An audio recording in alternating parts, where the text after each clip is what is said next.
je voudrais sauter à la formule que tu as tirée des frontières de la démocratie, le racisme comme Oui, structure psychique d'État. Hein, comme oui, structure psychique d'État. Bon. Alors, d'abord, je voudrais dire par précaution, oui, par précaution de méthode, hein, si tu veux, que euh, c'est du bricolage à beaucoup d'égards, mais je crois qu'il est non seulement légitime, mais nécessaire. Je, je ne crois pas au détour théorique sous la forme qui consisterait à laisser le problème politique de côté et puis à se transporter sur le terrain. Et ça, c'est un peu ce que malheureusement le théoricisme d'Althusser avait pu suggérer à une certaine époque. Bon, se transporter sur les questions de la théorie, sur le terrain de la théorie pour élaborer les concepts ou les définitions qui conviennent, après quoi on reviendrait pour les appliquer sur le terrain, sur le terrain de la politique. Cette espèce de mécanisme ou de purisme ne fonctionne pas. Moi, je crois, puisque je le pratique, c'est que j'y crois, avant déjà, à une espèce d'impureté permanente oui, qui est d'essayer de lire ce qui se passe sous nos yeux et dont nous sommes partie prenante dans l'actualité en faisant intervenir, en essayant en quelque sorte à tour de rôle un certain nombre de notions théoriques dont on dispose, qui supposent aussi qu'elles puissent résonner d'une certaine façon dans la pratique, et d'autre part apprendre en permanence le problème même auquel on est confronté, en l'occurrence celui du racisme, de la violence anti-immigrée, etc., comme la lampe de poche, le projecteur qui permet de construire des articulations entre les concepts. Hein. Donc, je me suis servi de la question du racisme anti-immigré pour essayer de, de construire un discours théorique à propos du racisme et du nationalisme, au moins autant que, et plus que l'inverse. Hein. Bon, alors évidemment, il y avait à la racine de ça une double conscience. La première, c'est que la question du nationalisme est la, est la, est la tâche obscure, c'est le point, comment est-ce qu'on dit, la tâche aveugle, hein, c'est la tâche aveugle du marxisme depuis les origines, dont il ne s'est jamais relevé, à laquelle il a été constamment confronté, naturellement, hein, bon, et dont finalement, au bout du compte, je crois qu'il faut admettre qui ne se relèvera jamais. C'est-à-dire que le marxisme, dans sa problématique fondamentale, la problématique de la lutte des classes, n'est pas fait pour éclairer la question de la nation, il est fait pour, je ne dirais pas s'en débarrasser, mais pour la reléguer à une place secondaire. Bon. Et évidemment, la prise de conscience Césaire d'abord, Fanon ensuite, de la centralité complète dans le monde contemporain et en particulier dans l'explicitation des structures de domination capitaliste du problème de l'empire et de la colonie, touche au point le plus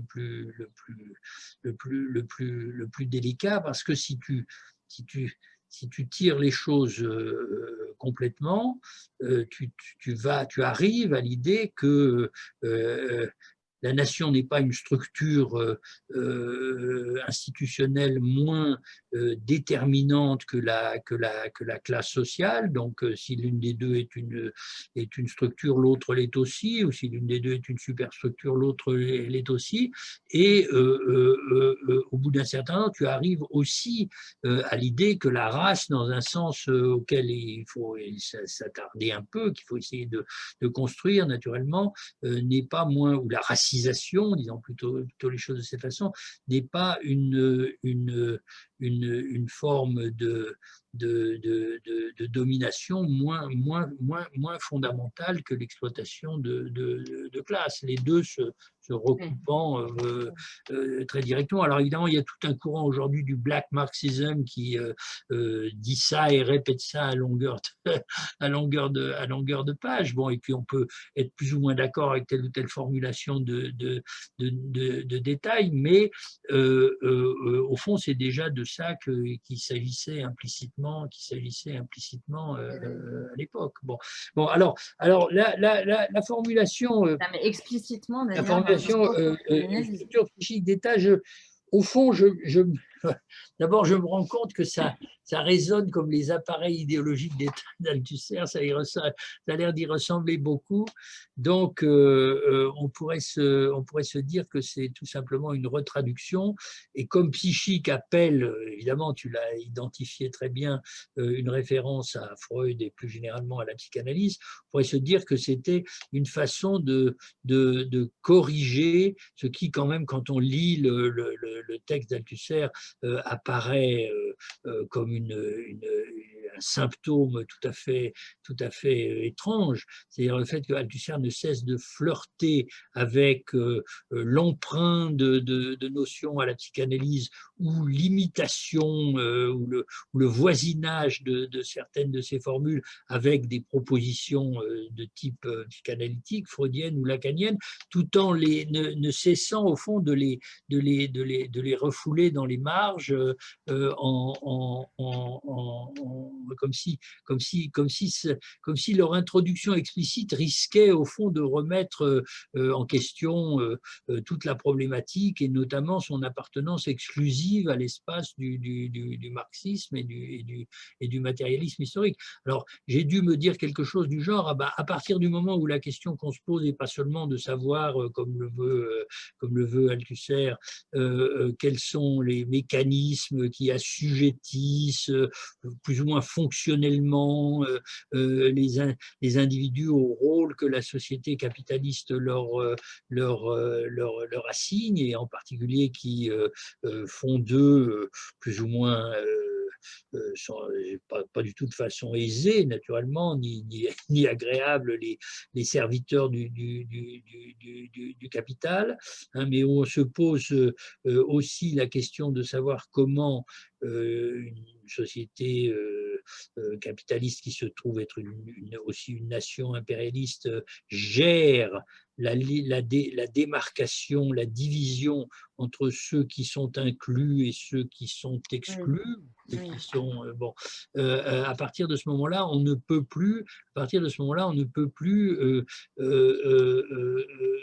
continuer de refouler cette référence. Hein, bon. Mais alors, ceci dit, je pense qu'il y a quand même une autre, il y a une raison moins spéculative que ça l'utilisation ou l'invention de cette formule.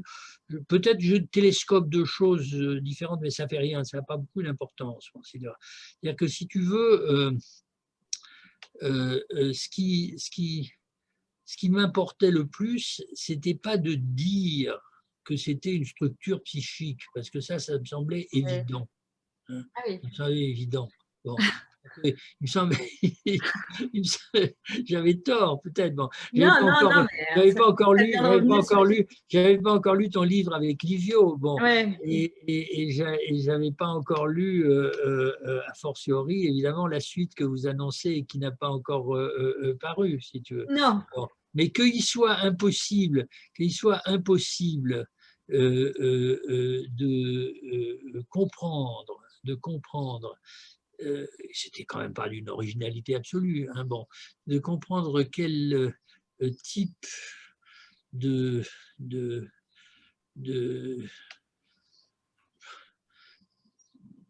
d'inclusion, exclusion ou d'introjection, abjection de l'image de l'autre, au moyen de laquelle on construit quelque chose comme une assurance fragile dans l'identité collective, représente le racisme.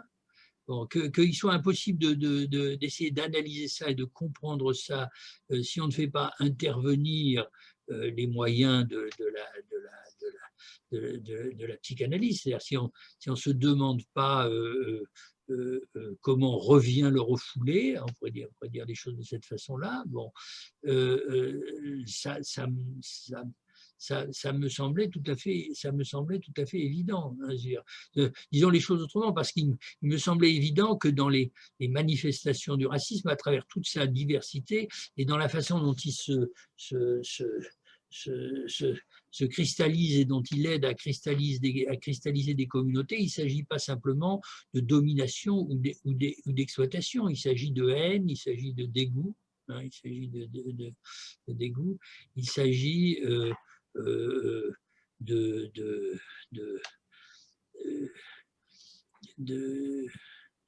de, de réactions passionnelle et plus que passionnelle à un, un voisinage, j'ai tenté de dire en anglais un intercourse, un commerce intensément sexualisé naturellement, qui est à la fois quotidien et insupportable. Bon, donc je cherche un peu, je ne trouve pas bien mes mots, mais vous en avez de meilleurs pour ça. Bon. En revanche, ce qui n'était pas évident, c'était qu'il faille rattacher ça à l'État. Voilà. Bon, et alors… Ça, si tu me permets juste de citer un tout petit passage de cet article, donc, où justement, il me semble que c'est ça qui est original, c'est ta manière de te décaler par rapport à l'entendement plus ordinaire de la fonction sociale et psychique du racisme. Je te cite juste le fait que la structure imaginaire qui sous-tend le racisme, celle de la communauté nationale et de son identité problématique, celle du peuple introuvable, le fait que cette structure imaginaire ne soit pas seulement binaire ou spéculaire, avec d'un côté les semblables, le sujet s'identifierait, et de l'autre les différents objets d'attirance et de répulsion, mais bien ternaire. Donc l'État fasse partie de l'affaire. Oui, mais j'y crois toujours. J'y crois toujours sans être sûr, bien entendu. Parce que ça change le circuit de l'analyse. Oui, mais je vais dire pourquoi. Bon, d'une part, bon, je pourrais m'embarquer à nouveau là-dedans, mais je vais laisser tomber parce que travaillant les raisons de l'incapacité du marxisme à théoriser le fait national et l'histoire des nations. C'est le grand problème du moment, hein. C'est là-dessus que Hobsbawm, tous les historiens, les meilleurs historiens marxistes ont essayé d'écrire. Bon, j'avais plus ou moins rallié, et je continuerai sans doute avec certaines nuances, l'idée suivant laquelle il faut renverser le discours de légitimation du patriotisme et du nationalisme habituel, c'est-à-dire il faut soutenir non pas que les nations s'expriment tant bien que mal dans des structures étatiques, mais plutôt l'idée que l'émergence des structures étatiques forge les nations ou construit les nations. Ça ne va pas de soi, hein, et bon, et on peut objecter des contre-exemples. Bon. Mais surtout, le problème, c'est que je voulais prendre aussi résolument que possible mes distances avec une certaine forme de psychologisme ou de psychosociologisme qui, sur le plan pratique, politique, a aussi presque inévitablement pour corrélat un discours au mieux moralisateur et au pire pédagogique. C'est-à-dire que le racisme est partout autour de nous parce que ici, il y a une psychologie collective qui se construit sur l'exacerbation des différences et sur la transformation au fond des difficultés à faire, des difficultés vécues ou ressenties à faire communauté, à faire collectivité, à faire lien, en tentative de résoudre le problème par la désignation de boucs émissaires, d'autres sur qui on va en quelque sorte projeter sa propre incapacité à vivre ensemble. Bon, ça c'est le discours, je ne sais pas si c'est le discours dominant, mais c'est un discours extraordinairement répandu. Bon. Et dont le ressort est quand même toujours plus ou moins la machine mimétique.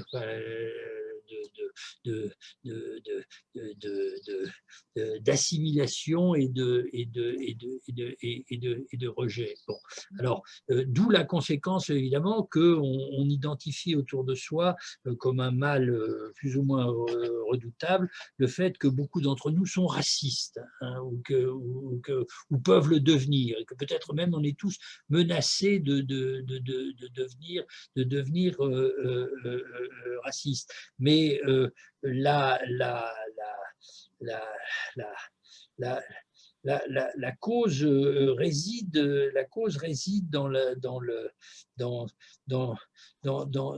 l'impossibilité d'être ensemble sans maximiser la similitude ou le mimétisme ou l'identification. Et moi, j'avais les yeux fixés sur le fait que, et alors je vous pose la question, si vous avez le même sentiment, bien sûr, bon, mais sur le fait que, en réalité, dans les manifestations qui nous frappent et qui nous mobilisent, en particulier à l'égard des immigrés, sans doute cet élément mimétique est présent, mais il y a toujours un élément supplémentaire qui est la demande adressée à l'État implicitement ou même explicitement. Aujourd'hui, elle l'est évidemment explicitement par des partis politiques qui sont extrêmement bruyants, de bien vouloir vérifier et avérer cette différence. Bon, au fond, je me disais, il faut lire les demandes du Front National et des foules qui le mobilisent. Hein. Bon, je ne sais plus à quel moment l'article a été écrit, mais ça devait être plus ou moins au moment où le Front National avait pour la première fois conquis un certain nombre de mairies dans le sud de la France, Toulon en particulier, etc., etc. Bon, et donc je me disais, ce qui est très frappant, c'est que ces partis, et derrière eux, évidemment, c'est le plus préoccupant, les masses qui se reconnaissent dans son discours. Ce qu'ils veulent dire, c'est pas simplement nous détestons les immigrés, nous voulons les chasser, nous voulons qu'ils partent, c'est nous voulons que l'État démontre de façon visible, y compris dans le comportement de ses policiers ou dans d'autres formes de discrimination institutionnelle, que c'est nous les vrais Français et pas eux. Hein. Et cette demande est d'autant plus insistante que naturellement les citoyens ou un grand nombre de citoyens, et en particulier parmi ceux qui vivent mal ou qui sont malheureux, n'ont pas du tout le sentiment que l'État les protège. Donc on n'obtiendra peut-être pas du tout la démonstration ou la preuve du fait que l'État nous protège ou est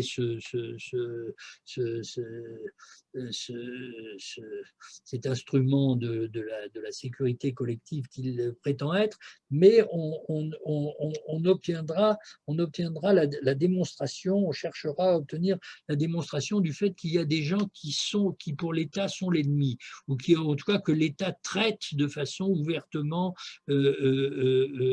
discriminatoire. Donc les contrôles aux faciès, par exemple, c'est extraordinairement révélateur de ce point de vue. S'il est visible que l'État tolère ou même en fait donne implicitement à la police pour instruction de discriminer les gens dans les contrôles de police d'après leur gueule, d'arabe ou de noir, etc., alors quand, à tort ou à raison, on on croit avoir une bonne gueule, on se dit non seulement qu'on est à l'abri, mais qu'on est du bon côté et qu'en fait on est incorporé en quelque sorte à la structure de l'État. Et à un moment donné, j'avais fabriqué aussi une formule qu'on m'envoie quelquefois à la figure, bon, mais qu'on me demande de justifier, bon, etc. Bon, et que je continue de maintenir, qui était la formule de l'impuissance du tout-puissant. Bon, l'État souverain ou nominalement souverain dans le champ de la politique, c'est le tout-puissant. C'est le tout-puissant. Ça ne veut pas dire nécessairement qu'il peut tout faire. Jospin avait déclaré, ne croyez pas que l'État peut tout faire, mais ça veut dire que personne ne peut lui faire la loi, au sens quasi du milieu, enfin je veux dire. C'est ça la définition de la souveraineté. Il n'y a personne au-dessus de lui. Or, cette souveraineté dans le monde d'aujourd'hui elle est non seulement constamment remise en question, mais manifestement contredite par toute une partie des phénomènes politiques et économiques du monde dans lequel nous vivons. C'est-à-dire, s'il y a quelque chose qui est évident, c'est que l'État n'a pas les moyens de contrôler les flux de capitaux ou les mouvements de la finance internationale ou même peut-être aujourd'hui les pandémies. Bon, mais il y a un ou plusieurs domaines dans lesquels tout d'un coup l'État peut faire la preuve, l'État ou les agents de l'État peuvent faire la preuve que leur pouvoir est absolu, qu'il est discrétionnaire. Et en particulier que c'est un pouvoir sur finalement la vie et la mort, ou le droit à l'existence, ou le droit à la présence des individus. Bon, donc il ne peut rien contre les flux migratoires, mais il peut remettre les immigrés dans les avions ou dans les bateaux, ou les enfermer dans des structures de transit, etc. Bon, donc si tu prends les deux ensemble, d'un côté l'idée qu'il y a une demande, que le racisme collectif, disons, contient intrinsèquement une demande de vérification, une demande de vérification de sa préférence. J'étais très obsédé à l'époque par la formule de la préférence nationale qui avait été élaborée par des théoriciens. On l'entend moins aujourd'hui, bon, on entend surtout parler du grand remplacement, mais c'est pas une idée totalement différente. La préférence nationale, c'était une notion très insistante il y a une vingtaine d'années, qui avait été élaborée par des idéologues qui, comme par hasard, déjà à ce moment-là, se trouvaient à la jointure de l'extrême droite et de la droite de gouvernement. Bon. Donc je m'étais dit, cette demande, c'est une demande qui est adressée à l'État parce qu'il est supposé être souverain ou tout puissant, de manifester clairement qu'il existe une préférence nationale. Et ça continue sous la forme, et s'il n'y avait pas de préférence nationale, alors à quoi ça sert d'être les citoyens d'un pays qui est une nation? Est-ce que, bon, et alors, et d'autre part, là, ce que j'appelais l'impuissance du tout-puissant. Donc, je me souviens de discussions sur tous ces thèmes qui montrent, au fond, dans quelle troisième voie j'essayais en quelque sorte d'ouvrir. Hein. Bon. D'un côté, la pure psychosociologie, hein, l'idée que tu peux même développer et améliorer en expliquant que de toute façon, dans toutes les sociétés, et surtout la société capitaliste moderne où les flux de population sont inévitables, il y a des problèmes de cohabitation ethnique, et quand les problèmes de cohabitation ethnique se superposent à des problèmes d'inégalité ou même de pauvreté, c'est pas étonnant que ça tourne mal. Bon, et ça c'est de la psychosociologie. Bon, et puis de l'autre côté, alors je me souviens d'une discussion avec Jacques Rancière que tu citais tout à l'heure à Montreuil à l'occasion